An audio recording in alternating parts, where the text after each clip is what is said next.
I don't care what your tickets say. Children like you don't belong in first class." Those words echoed through Gate B47 at Atlanta International Airport as 10-year-old twins Marcus and Zoe Williams stood frozen in shock.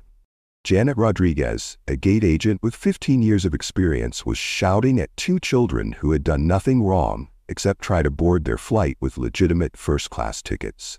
The twins clutched each other's hands as Security Chief Dave Patterson approached them with the kind of authority that makes grown adults nervous, let alone scared 10-year-olds. Marcus, still wearing his junior aviator pin from summer camp, tried to stay strong for his sister Zoe, who was holding her stuffed elephant named Peanut so tight you could see her knuckles turning white. Over 200 passengers had stopped what they were doing.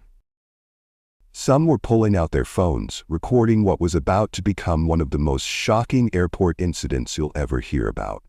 But here's what made it even more heartbreaking. While many passengers watched in horror, others were nodding in agreement. You could hear whispers of, "Finally, someone's doing something about it," and "Those kids probably stole those tickets anyway." The ugly truth is that some of those passengers actually supported what Janet was doing to these innocent children. "Where did you get these tickets?" Janet demanded, waving the first-class boarding passes in the air like they were fake money. The twins had seats 2A and 2B, legitimate tickets their father had purchased for their very first solo flight to visit their grandmother in Miami for her 80th birthday. But Janet Rodriguez had already made up her mind. In her bitter worldview, shaped by a recent divorce and mounting financial stress, children who looked like Marcus and Zoe simply didn't belong in first class. She was convinced she was protecting the airline's image, and unfortunately, she had supporters in that crowd who felt the same way. What she was really doing was about to trigger a chain of events that would ground every single flight in one of America's busiest airports. But what happened next would shut down the entire airport and change these twins' lives forever. But before we get to that incredible moment, if you stand against racism and injustice, hit the subscribe button, type justice, and tell us where you're watching from in the comments. The twins had no idea that in less than an hour, one phone call would bring the entire aviation system to its knees. But first, let me tell you about Marcus and Zoe Williams, and why this day was supposed to be so special for them. Marcus and Zoe Williams weren't just any 10-year-olds. These twins shared a bond so deep that they could communicate with just a glance. Marcus, born exactly 3 minutes before his sister, had always been the protective one. He was quiet, thoughtful, and carried himself with a responsibility that seemed beyond his years. That junior aviator pin gleaming on his shirt wasn't just decoration. It represented his biggest dream of becoming a pilot, just like the heroes he'd read about in aviation magazines. Zoe was Marcus's perfect complement. Where he was reserved, she was bubbly and outgoing. Where he observed quietly, she asked a million questions. But don't mistake her cheerful nature for weakness. This little girl had a spirit that could light up any room. She'd been clutching her beloved stuffed elephant Peanuts since they left home that morning, excited beyond belief about her very first-class flight. The twins had a way of finishing each other's sentences that amazed everyone who met them. "We should call Daddy and tell him we made it to the gate," Marcus would start, and Zoe would immediately add, "so he doesn't worry about us missing our connection." It was like watching one mind split between two bodies. This trip to Miami was supposed to be magical. Their father, Dr. Michael Williams, had surprised them with first-class tickets for their grandmother's 80th birthday celebration. After losing their mother in a tragic car accident just 6 months earlier, their father wanted to give them something special. This was their first time flying alone, and he'd splurged on first-class seats so they'd be comfortable and treated with extra care. But the people standing in their way had very different ideas about who deserved that kind of treatment. Janet Rodriguez had been working for the airline for 15 years, and those years had hardened her heart. At 45, She'd convinced herself that she was some kind of guardian of airline standards, that it was her job to keep out people who didn't belong. In her twisted worldview, 2 young black children with first-class tickets were automatically suspicious. Standing beside her was Dave Patterson, the 52-year-old security chief who'd brought his police officer mentality to the airport. Dave had a file full of complaints from passengers about his aggressive behavior. But somehow, the airline kept him around. He was the kind of man who saw threats where others saw children, who assumed guilt before innocence. And then there was Monica Sterling, the 38-year-old flight attendant who prided herself on elegance and exclusivity. Monica had been whispering in Janet's ear about maintaining standards, about how first class should be reserved for a certain type of passenger. She spoke in coded language, but her meaning was crystal clear. The setting couldn't have been worse for what was about to unfold. Atlanta International Airport on a Friday evening was already a powder keg of frustrated travelers. Storms had been rolling through the southeast all day, delaying flights and fraying nerves. Gate B47 was packed with nearly 200 passengers waiting for Flight 447 to Miami, and tensions were running high. The first-class cabin on their plane had only 12 seats, and it was barely half full. But Janet, Dave, and Monica were treating those empty seats like they were reserved for royalty.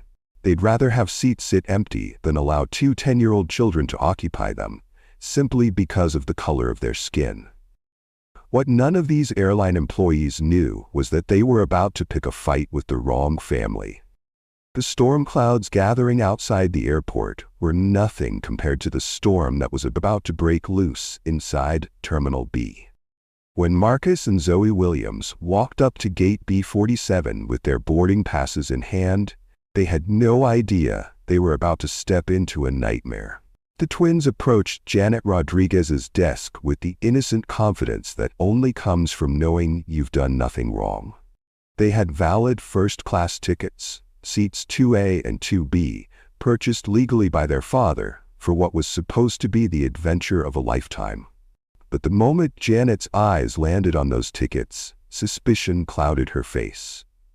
"Where did you get these tickets?" she demanded, her voice sharp enough to cut glass. The question hung in the air like an accusation. Marcus, ever the polite young man his father had raised him to be, answered respectfully, "Our dad bought them for us, ma'am." Zoe, bubbling with excitement despite the tension, added with a bright smile, "It's our first time flying alone. We're twins." She was so proud of that fact, so excited to share their special bond with anyone who would listen. But Janet Rodriguez wasn't listening with her heart. "I'm going to need to verify these aren't stolen," she announced loudly enough for everyone around to hear. Those words hit the twins like a physical blow. Stolen? They'd never stolen anything in their lives. The humiliation began to build like a slow-burning fire. Passengers throughout the gate area stopped their conversations and turned to stare. Some pulled out their phones and started recording, sensing that something dramatic was unfolding. The twins could feel hundreds of eyes on them, judging them, wondering what they'd done wrong. Janet picked up her phone and called her supervisor, making sure to speak loud enough for the entire gate to hear. "We have a situation with some suspicious tickets," she announced, emphasizing the word suspicious like it was a weapon. 2 unaccompanied minors claiming to have first-class seats. That's when Monica Sterling, the flight attendant, glided over with her perfectly styled hair and designer uniform. She leaned in close to Janet and whispered just loud enough for nearby passengers to hear, "Those children clearly don't belong in first class." Her words were like poison dripping into an already toxic situation. Zoe finally broke. The tears that had been building up in her 10-year-old eyes started flowing down her cheeks. The excitement she'd felt about their special trip was crumbling into confusion and fear. Why were these adults being so mean? What had she and Marcus done wrong? Marcus immediately went into protective mode. "It's okay, Zoe," he whispered, putting his arm around his sister's shoulders. "Daddy will fix this." Even at 10 years old, he knew with absolute certainty that their father would make everything right. He just had to reach him. The twins held hands and leaned their heads together, whispering in the way that only twins can do. They were drawing strength from each other, creating their own little bubble of comfort in the middle of this horrible situation. "Can we please call our dad?" Marcus asked, his voice steady despite the chaos around them. "He can explain everything." But Dave Patterson, the security chief, stepped forward with the authority of someone used to being obeyed. "No phone calls until we sort this out," he declared, crossing his arms like a bouncer at an exclusive club. The twins were then escorted to a holding area near the gate, away from the boarding line but still visible to every passenger in the terminal. It was a walk of shame that no child should ever have to endure. As they sat in those plastic chairs, isolated and scared, Zoe whispered to Marcus, "Remember what Daddy always says about staying together?" Marcus nodded, his jaw set with determination beyond his years. Twins stick together no matter what. But while the twins were finding strength in each other, the passengers around them were having very different reactions to what they were witnessing. Sarah Chen, a businessman in an expensive suit who had his own first-class ticket, shifted uncomfortably in her seat. She could see that something was wrong, that these children were being treated unfairly, but she stayed silent. Sometimes the most damaging thing isn't what people do, it's what they don't do. Robert Thompson, a middle school teacher from Atlanta, recognized the signs of injustice immediately. He'd seen enough bullying in his 20 years of teaching to know it when he saw it. He wanted to help, wanted to stand up for these kids, but Dave Patterson's intimidating presence and the authority of the airline staff made him hesitate. His conscience was screaming at him to act, but fear kept him in his seat. Then, there was Maria Gonzalez, a mother of 3 who understood exactly what she was looking at. Her maternal instincts kicked in the moment she saw Zoe's tears. Maria pulled out her phone and started recording, her anger growing with every passing second. "This is wrong," she muttered to herself, loud enough for others to hear. "These are just babies." The crowd was dividing into 3 groups: those who supported what was happening, those who were uncomfortable but silent, and those who were getting angrier by the minute. The tension in Gate B47 was building like pressure in a steam engine, and everyone could sense that something was about to explode. What none of them knew was that less than 10 miles away, in the air traffic control tower overlooking Atlanta International Airport, Dr. Michael Williams was managing the flow of aircraft, completely unaware that his precious twins were being humiliated by the very system he helped control. The storm was about to break, and when it did, everyone in that terminal would learn a lesson about assumptions, power, and the dangerous cost of judging people by the color of their skin. To understand why what happened next was so devastating, you need to know the story behind these 2 incredible children and the man who raised them. Dr. Michael Williams wasn't just any father. He was a successful cardiologist who had built his entire life around his family. For 15 years, he had been married to the love of his life, Angela Williams, a woman whose laugh could fill a room, and whose love had shaped Marcus and Zoe into the amazing kids they were. The twins didn't just look like their mother. They had inherited her spirit, her kindness, and her unshakable belief that people were basically good. But 6 months ago, everything changed in an instant. Angela Williams was driving home from the grocery store on a rainy Tuesday evening when a drunk driver ran a red light and slammed into her car. She died on impact, leaving behind a husband who felt like half his soul had been ripped away, and 2 10-year-old twins who couldn't understand why their mommy wasn't coming home. The twins had always been close, but losing their mother brought them together in a way that was almost mystical. They seemed to share not just thoughts, but feelings. When Marcus cried at night, Zoe would wake up in her own bed down the hall. When Zoe had nightmares about the accident, Marcus would appear at her doorway without being called. They became each other's lifeline, in a world that suddenly felt dangerous and unpredictable. Dr. Williams threw himself into work after the funeral, taking extra shifts at the hospital because staying busy was the only way to keep the grief from swallowing him whole.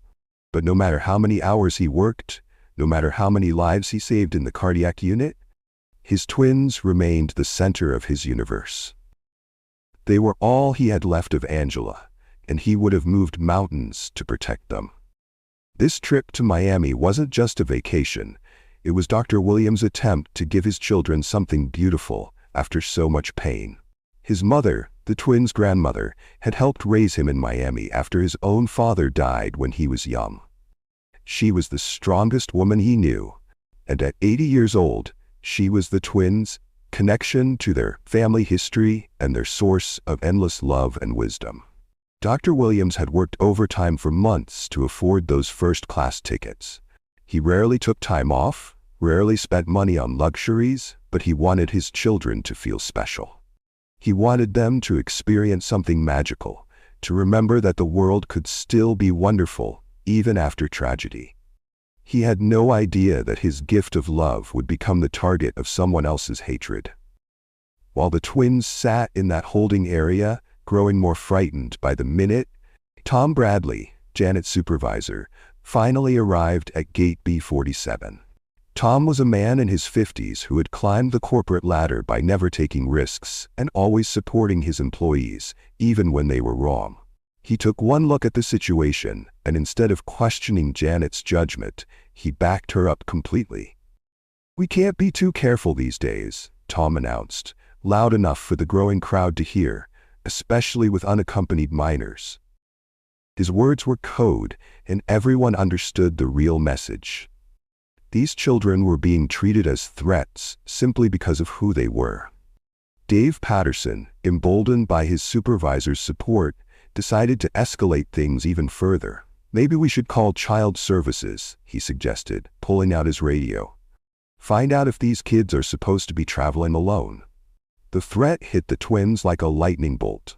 Zoe started clinging to Marcus like her life depended on it, whispering, "They can't take us away from Daddy, can they?" Marcus tried to stay strong for his sister, but inside he was terrified too. They'd already lost their mother. The thought of being separated from their father, even temporarily, was their worst nightmare coming true. "Can we please just call our dad?" Marcus asked again, his voice cracking with desperation. "He gave us a phone for emergencies." The twins shared one phone, a simple device their father had given them specifically for this trip. "If anything goes wrong, anything at all, you call me immediately," he had told them before they left for the airport. "I don't care what time it is or what I'm doing. You call Daddy, and I'll fix it." But Janet Rodriguez was enjoying her power trip too much to let them make that call. "Your dad can't fix this, sweeties," she said with fake sympathy that made the twins' skin crawl. "This is a federal aviation matter now." That's when Zoe leaned over and whispered something that would have changed everything if anyone had been listening. "Should we tell them about Daddy's job?" Marcus looked at his sister with those wise eyes that seemed too old for his 10-year-old face. "They won't believe us anyway," he whispered back. "Remember what happened at school?" 6 months earlier, just weeks after their mother's funeral, Marcus had tried to explain to his classmates why his father couldn't come to career day. "My dad controls the airplanes," he had said innocently. The other kids had laughed at him, called him a liar, said he was making up stories to seem important. The teacher had pulled him aside and gently suggested that he shouldn't exaggerate about his father's job. The humiliation had stung, and Marcus had learned to keep quiet about what his daddy really did for a living. Now, sitting in that airport holding area, the twins made the same decision they'd made at school, to keep their father's real job a secret, because no one would believe them anyway. Meanwhile, the perfect storm was brewing throughout Atlanta International Airport. The weather delays that had been announced earlier were getting worse, and passengers were growing more agitated by the hour. Flight after flight was being postponed, and the terminal was filling with frustrated travelers who just wanted to get home. But Marcus, with his love of aviation and his deep understanding of how airports worked, began to notice something strange. He watched through the big windows as planes sat motionless on the tarmac. In all his years of flying with his parents, in all his time studying aircraft and dreaming of becoming a pilot, he'd never seen planes just sitting still like that. His thoughtful expression didn't go unnoticed by his twin sister. Zoe had spent 10 years reading Marcus's face, and she could see the wheels turning in his mind. "You're thinking about Daddy's work, aren't you?" she whispered.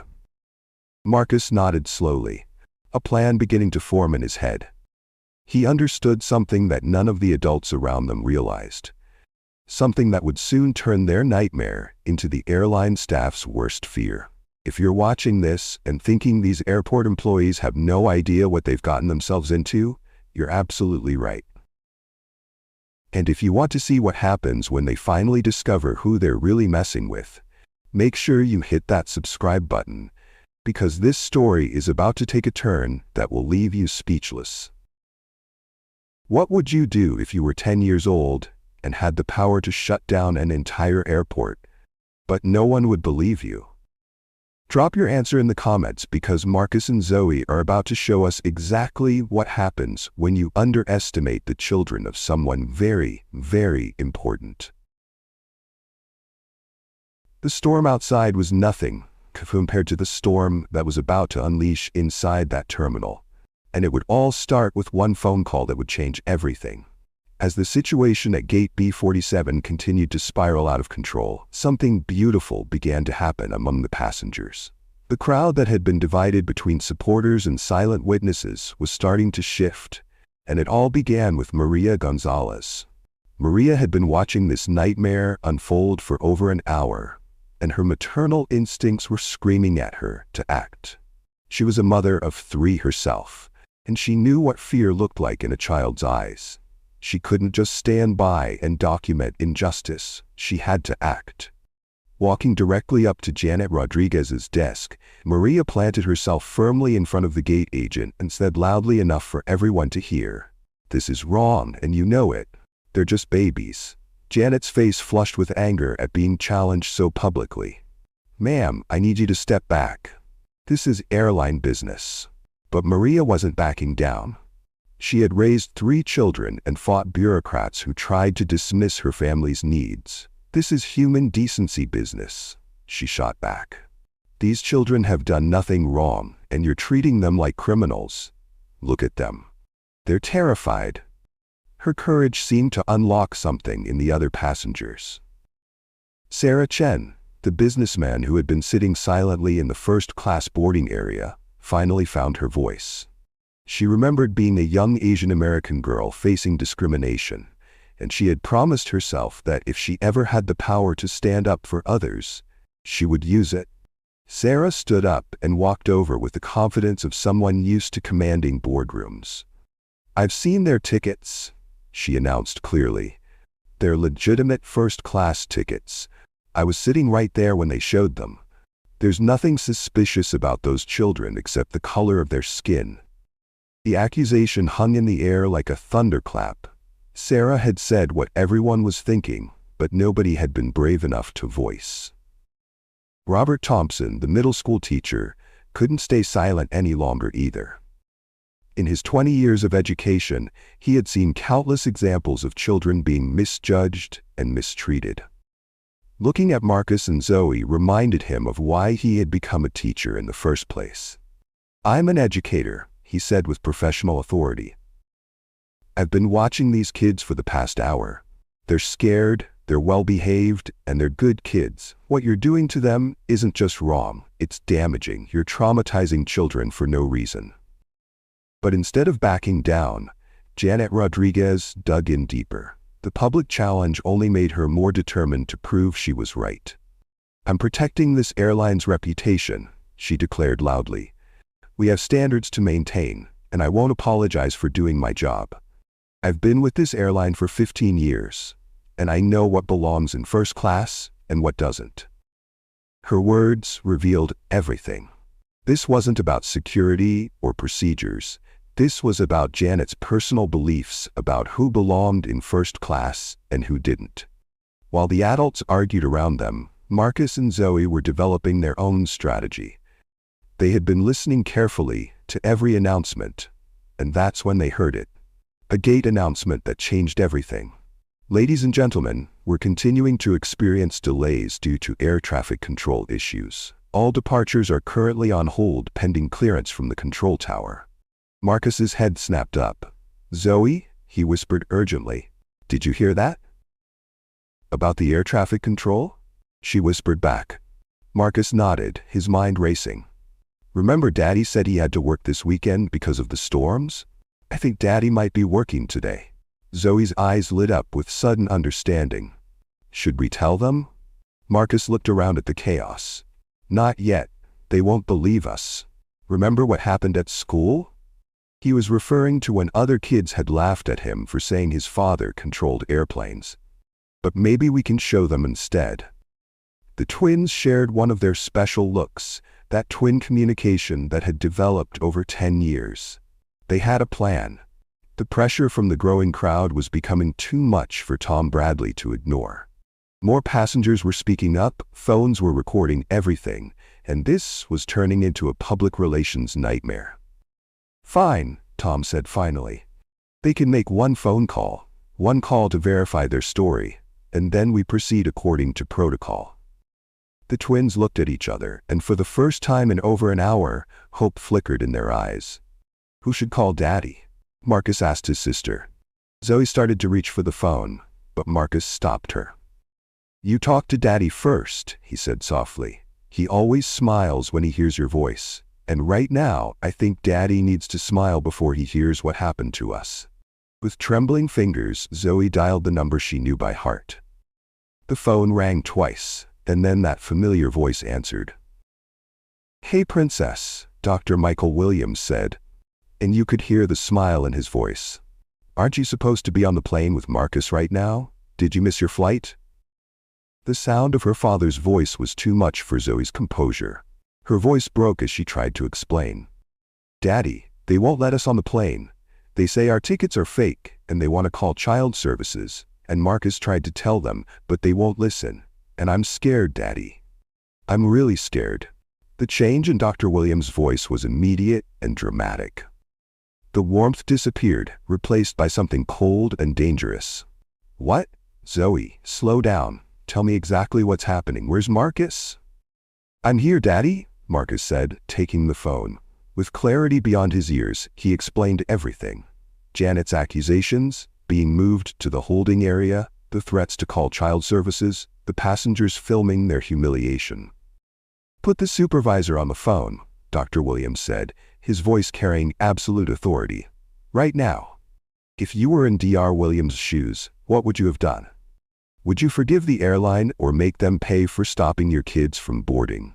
Tell us in the comments, and don't forget to subscribe for more stories like this.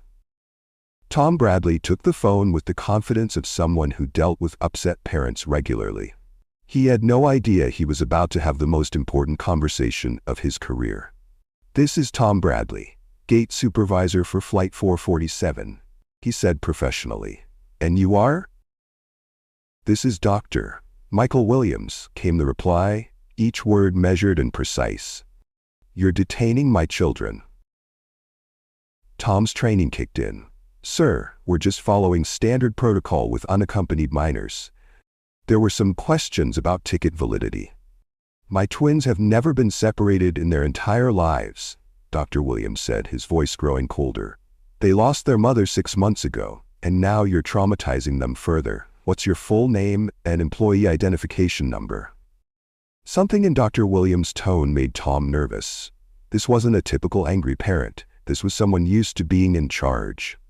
I'm Tom Bradley, employee ID 7749. Sir, if you could help us verify the ticket purchase. Who purchased those tickets? Dr. Williams asked, cutting through the corporate speak. Tom checked his screen. According to our records, they were purchased by a Dr. Michael Williams. That would be me, Dr. Williams said with dangerous calm. Now, Mr. Bradley, what authority do you have to detain my children? Tom was sweating now. Sir, we're just being cautious with first-class tickets and unaccompanied minors. Mr. Bradley, Dr. Williams interrupted. What do you do for a living? The question confused Tom completely. I'm a gate supervisor for the airline. And where do you work? At Atlanta International Airport. Do you know how Atlanta International Airport operates, Mr. Bradley? Do you understand the systems that keep it running? Tom was lost. I'm not sure what you're asking, sir. The twins watched with growing excitement.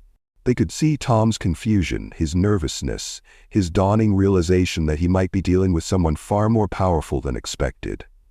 Marcus squeezed Zoe's hand 3 times. Everything was going to be okay. Zoe squeezed back 4 times. She trusted him completely. They knew what was coming.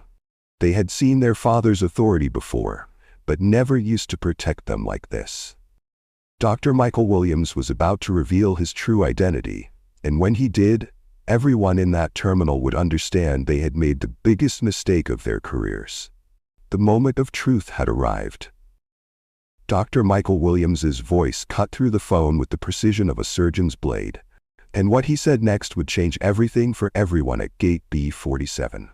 Mr. Bradley, Dr. Williams said with deadly calm, I'm the Chief Air Traffic Controller for the Southeast region.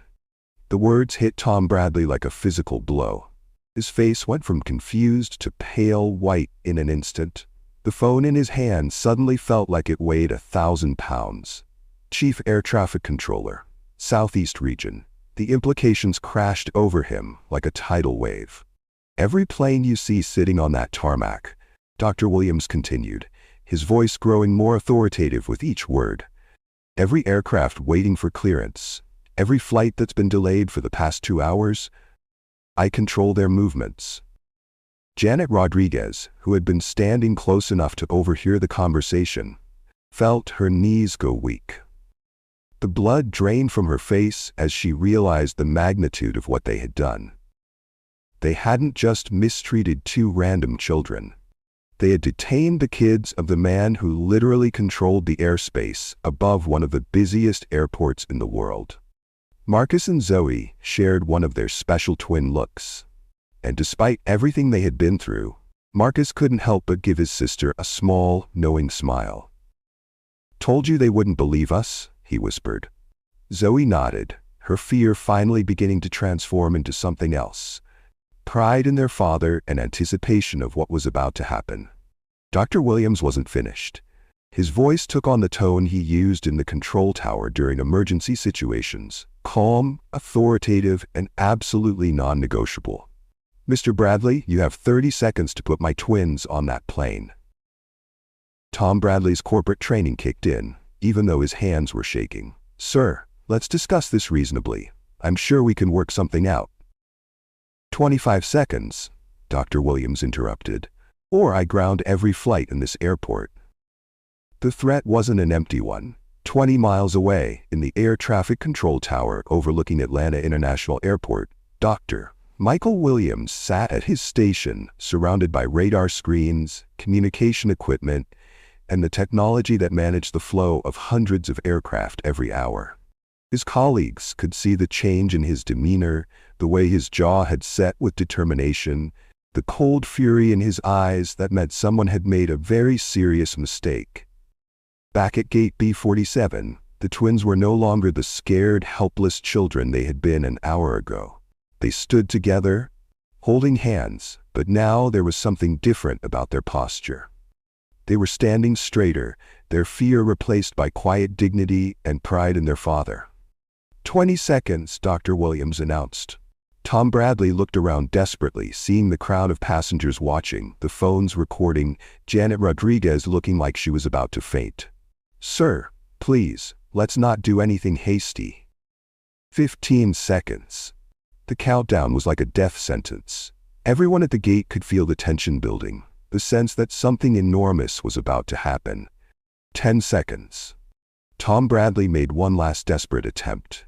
Dr. Williams, surely we can. 5 seconds. And then Dr. Michael Williams did exactly what he had promised to do. This is Control Tower, Dr. Williams's voice echoed through the radio systems at Atlanta International Airport. Implement ground stop protocol immediately. All aircraft movements are suspended until further notice. The effect was instantaneous and devastating. Every single plane at Atlanta International Airport, every aircraft on the ground, every flight preparing for takeoff, every plane waiting for clearance, came to a complete stop. Ground crews halted their operations. Baggage handlers stopped loading luggage. Fuel trucks pulled over and parked. Within seconds, the airport's PA system crackled to life with an announcement that sent shockwaves through the entire terminal. Ladies and gentlemen, all flights are temporarily suspended due to an air traffic control directive. Please remain calm and await further instructions. Chaos erupted throughout the airport. In Terminal A, passengers jumped to their feet, demanding answers. In Terminal B, where the twins sat, people began pulling out their phones, calling airlines, calling family members, trying to understand what was happening. In the international terminal, travelers who had been waiting for connections to Europe and Asia began panicking about missed flights and ruined travel plans. But at Gate B47, Marcus and Zoe Williams looked at each other with amazement and something approaching awe. "Daddy really did it," Zoe whispered, her eyes wide with wonder. Marcus nodded, his chest swelling with pride. "I told you Daddy was important."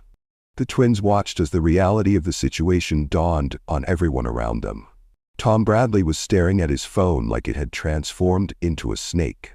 Janet Rodriguez was backing away from her desk, her face a mask of horror, as she realized her career was probably over. The passengers who had been recording were now frantically calling news stations, understanding that they had just witnessed something unprecedented. Dave Patterson, the security chief, was speaking rapidly into his radio, trying to get instructions from his superiors about how to handle a situation none of them had ever imagined. Monica Sterling, the flight attendant, had disappeared entirely, Ted, probably hoping to distance herself from the disaster. Within minutes, airport management began arriving at Gate B47. Sandra Hayes, the airport director, came rushing through the terminal with a team of supervisors, security personnel, and legal representatives. Sandra was a woman in her 50s who had been managing airports for 20 years, but she had never dealt with anything like this. Janet Rodriguez tried desperately to explain herself as Sandra approached. "We were just being cautious with the children," she stammered, her voice shaky and desperate. "We were following protocol for unaccompanied minors. We had no way of knowing." Sandra Hayes cut her off with a look that could have melted steel. "You've just cost us millions of dollars over 2 10-year-olds, she said, her voice tight with controlled fury. "Do you have any idea what you've done? Every minute this airport is shut down costs us hundreds of thousands of dollars. Airlines will demand compensation. Passengers will file lawsuits. And all because you decided 2 children with legitimate tickets didn't belong in first class." The financial implications were staggering. Atlanta International was one of the busiest airports in the world, handling over 1,000 flights per day. Every minute of the shutdown meant missed connections, canceled meetings, ruined vacations, and angry passengers who would demand refunds and compensation. But none of that mattered to Marcus and Zoe Williams when they saw their father striding through the terminal toward them. Dr. Michael Williams had left his post at the control tower, something he never did during his shift, and driven to the airport the moment he realized his children were in trouble. The twins broke away from the holding area and ran toward their father, their faces lighting up with joy and relief. "Daddy!" they cried in unison, throwing themselves into his arms. Dr. Williams caught his children in a fierce embrace, holding them like he would never let them go. For a moment, the powerful man who controlled the skies above Georgia was just a father holding his babies, making sure they were safe and unharmed. "Are you okay?" he asked urgently, checking them over for any signs of injury or distress. "Did anyone hurt you? Are you scared?" The twins began talking over each other, their words tumbling out in a rush of emotion and excitement. "Daddy, they said our tickets were fake," Zoe said. They wouldn't let us call you, Marcus added. The gate lady was so mean to us. And they wanted to call child services. But we knew you would fix it. We tried to tell them who you were, but they wouldn't believe us, so we waited for you to show them. Dr. Williams listened to his children's overlapping account of their ordeal, his jaw tightening with each detail. These weren't just any children who had been mistreated. These were his twins, his babies, the two most precious people in his world. Someone had made them cry, had made them feel afraid and unwanted, and that was absolutely unacceptable. As the twins continued their excited explanation, the reality of what had just happened began to sink in for everyone watching. The man hugging those two children had just shut down one of the busiest airports in the world with a single phone call. He had brought the entire aviation system in the Southeast to a halt because someone had mistreated his kids. The power he wielded was almost incomprehensible to most people. With one radio transmission, he could delay thousands of passengers, cost airlines millions of dollars, and create ripple effects that would be felt across the entire country's transportation system. And he had used that power without hesitation to protect Marcus and Zoe Williams. The confrontation was far from over, but the balance of power had shifted completely. The twins were no longer victims. They were the children of the most important person in that airport, and everyone was about to learn exactly what that meant. The aftermath of what happened at Gate B47 was swift and merciless. Airport Director Sandra Hayes didn't waste a single moment in delivering justice to those who had caused this unprecedented crisis.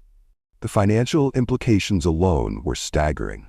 Every minute the airport remained shut down cost hundreds of thousands of dollars, and the ripple effects would be felt across the entire aviation industry. Janet Rodriguez, the gate agent who had started this entire nightmare with her prejudice and power trip, was terminated immediately. 15 years with the airline meant nothing when weighed against the millions of dollars in damages her discrimination had caused. As security escorted her from the premises, Janet tried one last desperate plea to Sandra Hayes. "I was just doing my job," she said, her voice shaking. "I was protecting the airline's interests." Sandra's response was ice cold. "Your job was to help passengers, not to profile children based on their race. Your actions have cost this company more money in 2 hours than most employees make in a lifetime. You're done here." Janet's airline badge was confiscated, her access cards deactivated, and her 15-year career in aviation was over forever. The woman who had wielded her small amount of power like a weapon against 2 innocent children was now facing unemployment and the knowledge that her name would forever be associated with one of the most shameful incidents in airport history. Dave Patterson, the security chief who had threatened to call child services and denied the twins their right to contact their father, was suspended pending a full investigation. His history of complaints from other passengers suddenly became very relevant to airport management.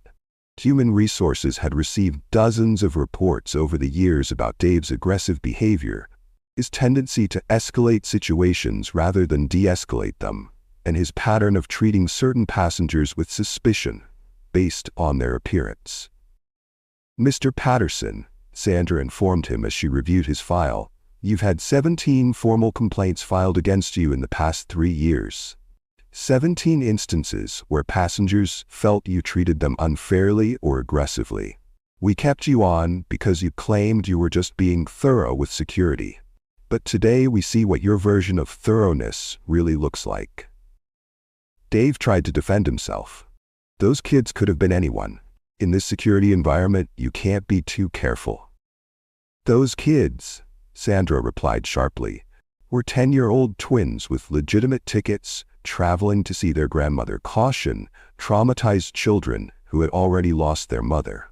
It's clear your days of intimidating travelers are numbered." Tom Bradley, the supervisor who had backed Janet's decisions and escalated the situation instead of de-escalating it, faced his own reckoning. His 15 years of corporate ladder climbing came crashing down in a single afternoon. Sandra called him into her office for what would be the most humiliating conversation of his career. "Tom, you had multiple opportunities to defuse this situation," Sandra said, reviewing the timeline of events.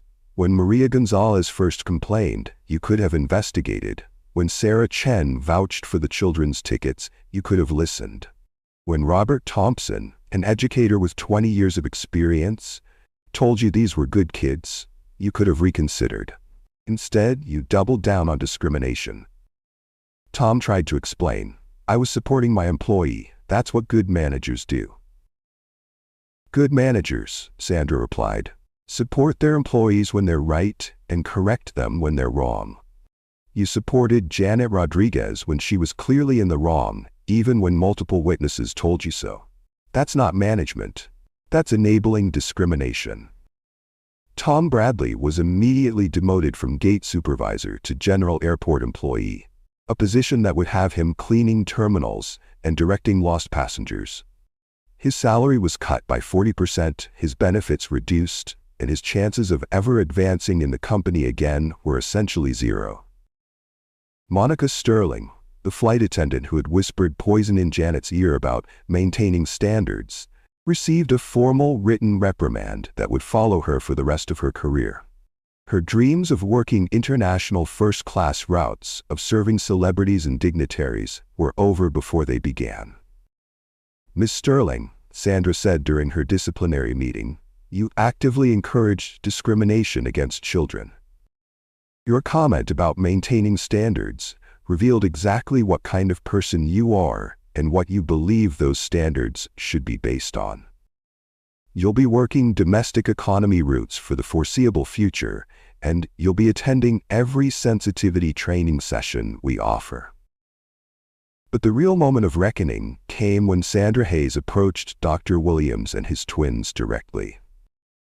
This was a woman who had spent decades in airport management, who had dealt with celebrities, politicians, foreign dignitaries, and heads of state.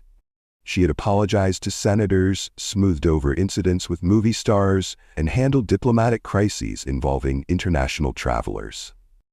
But she had never been more nervous about an apology in her entire career. The man standing before her didn't just control the airspace above her airport. He had the power to ground every flight in the Southeast, to cost the aviation industry millions of dollars with a single radio call, and to create headlines that would damage the airport's reputation for years to come. More importantly, he was a father whose children had been traumatized on her watch. "Dr. Williams," Sandra began, her voice carrying genuine remorse, "I cannot begin to express how sorry I am for what happened to Marcus and Zoe today. There is absolutely no excuse for the treatment your children received at this airport. As the person responsible for ensuring every passenger feels safe and welcome here, I have failed your family completely." She knelt down to the twins' eye level, her voice soft and sincere. "Marcus, Zoe, I am so sorry that adults who should have protected you instead made you feel scared and unwelcome. What happened to you was wrong, it was unfair, and it will never happen again at this airport. I promise you that." Marcus and Zoe looked at this woman who was apologizing to them with such sincerity, and they could see that she really meant it. After hours of being treated like they were lying or dangerous, it felt good to have a grown-up acknowledge that they had been wronged. The apology continued with concrete actions that showed Sandra understood the gravity of what had occurred. "Dr. Williams, I'm offering your family first-class upgrades for life on any flight through Atlanta International, not just as compensation, but as a commitment that your family will always be treated with the respect and dignity you deserve." But Sandra knew that gestures toward one family weren't enough. "We're implementing immediate sensitivity training for every single employee at this airport.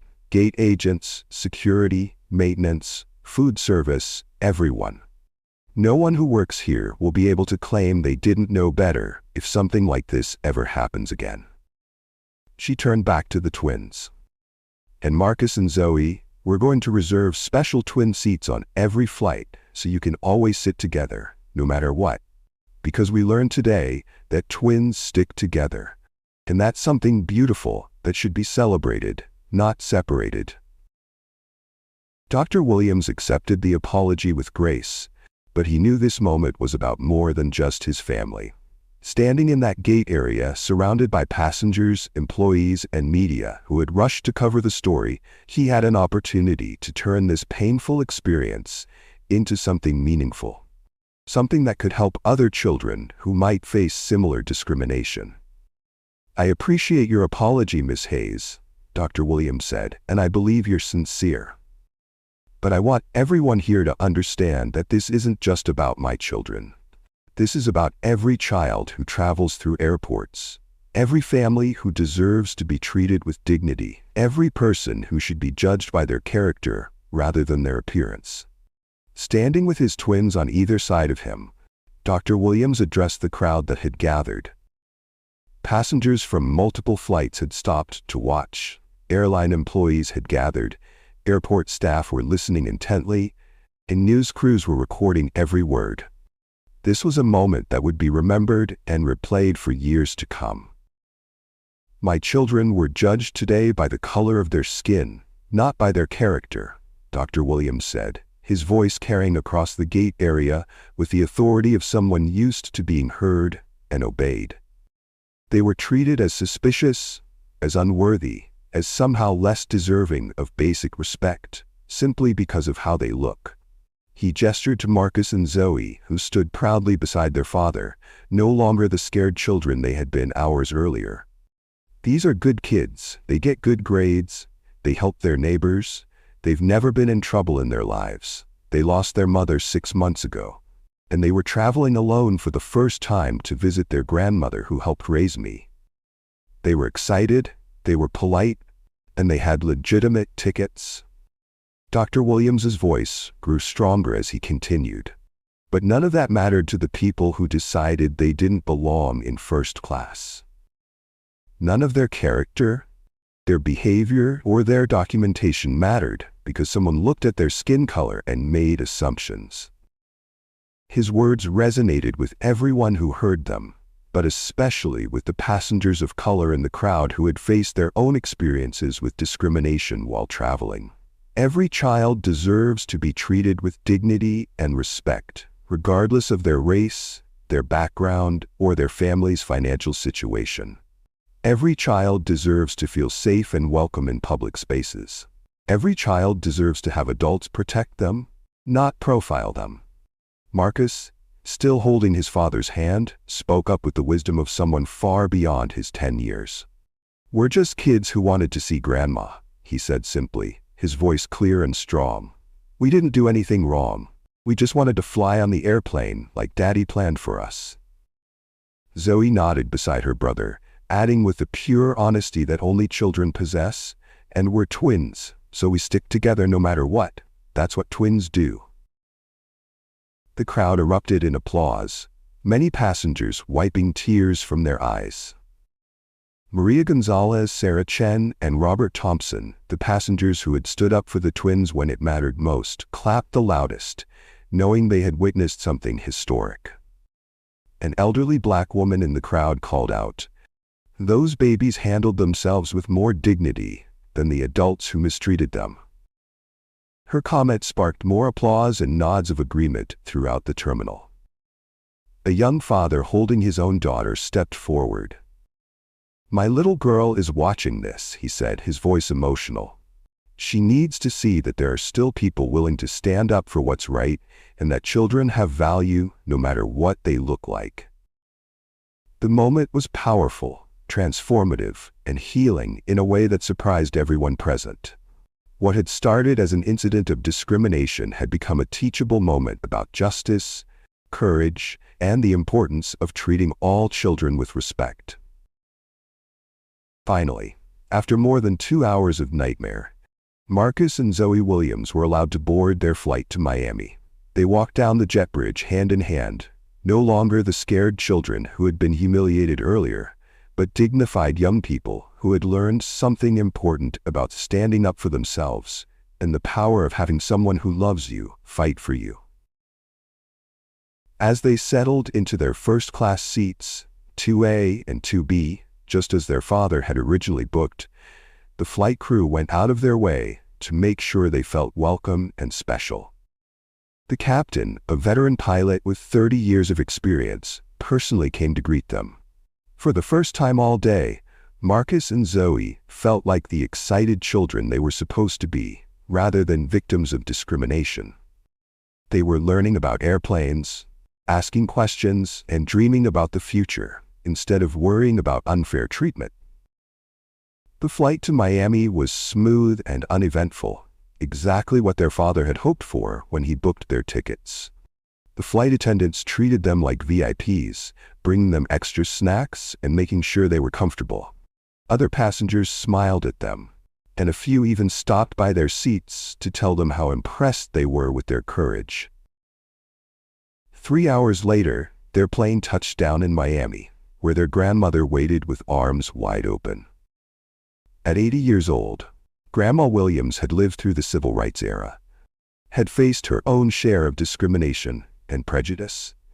She had ridden in the back of buses, attended segregated schools, and worked twice as hard as her white counterparts to earn respect and recognition.